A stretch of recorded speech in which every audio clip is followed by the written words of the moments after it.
80% of men say they're afraid to approach women now. Fear of rejection is at an all-time high.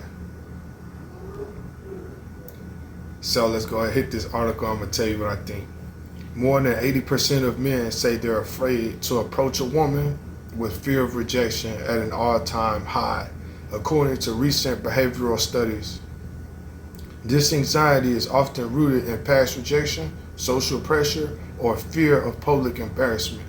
Psychologically, repeated rejection can impact self-esteem and lead men to avoid emotional risk altogether.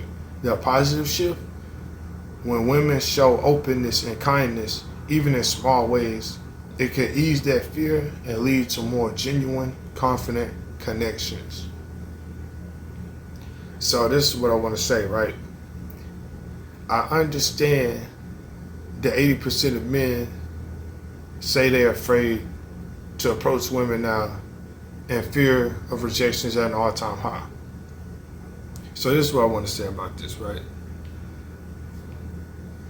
I'm part of that 80% of men too, I guess you could say. For me personally though, it's about not wanting to waste my time. Because some of these women don't be worth approaching and talking to anyway. I'm gonna keep it a being with you. So it's like, damn. Sometimes it's like, damn, I wasted, even after you dated some of these females or whatever, it's like, damn, why did I ever say anything to you? Like, you have made my life so much of a hell that I wish I never would have even said nothing to you. I don't give a fuck how fine you are. Sometimes that's how these females make you feel. It's like, I wish I would have never motherfucking kept your number that day. Fuck even hollering at you. You know what I mean? I wish I would have ignored you. Like, so sometimes you regret it. I'm just being real. So it's like, we're not missing. Sometimes you good off passing up on shit. Yeah, basically, like, you don't have to holler at everything you see, bro. Fuck that shit. So there shouldn't even be a fear of this shit. That a lot of them ain't worth it anyway, homie. I'm saving you some time and money and heartbreak and every motherfucking thing else. Because half the time it ain't worth it anyway, champ. I'm just letting you know what it is. It's not, bro. So that's the first thing I want to say.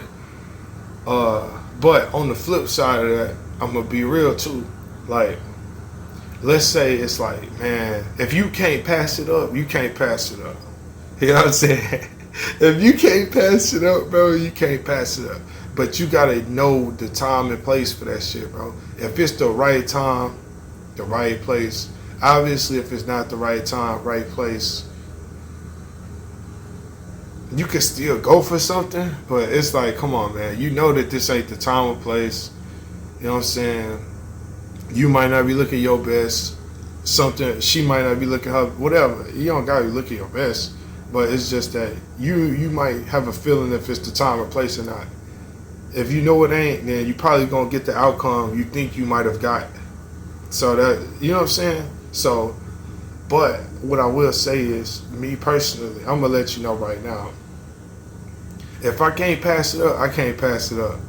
So what that means to me is, if it's like, yo, if I really feel that way, I'm just saying me personally, if I see somebody that's like, fuck, I gotta do this, then you just gotta be ready to risk it, man.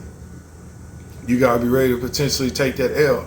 But see, with me personally, I'm just saying me personally, like if it's something I gotta go for, I'm gonna be like, yo, I had to do this. I might even tell her, I might say, look, and sometimes she might know, she like, okay, I understand the nigga though. Yeah. She might be like, okay, I'll follow you back on Instagram or something. Yeah, you might get something out of it. But that's if it's sincere and genuine for real. Because if it's that type of time, with me, that's what type of time it's going to be. I'm going to come up to you, shorty, I'm going to be like, yo, you, whoopty pop, like, yo, you and me makes sense. It's 1 + 1 = 2. 1 + 1 = 3, nigga. Like Terrence Howard say. But that nigga Terrence Howard say, that nigga say 1 + 1 = 3, nigga. Me and you shorty, 1 + 1 = 3. You know what I'm saying? That's what it is. Like, come on. 1 + 1 = 3. That's how I'm gonna put it. I'm gonna say, look, we thinking outside the box.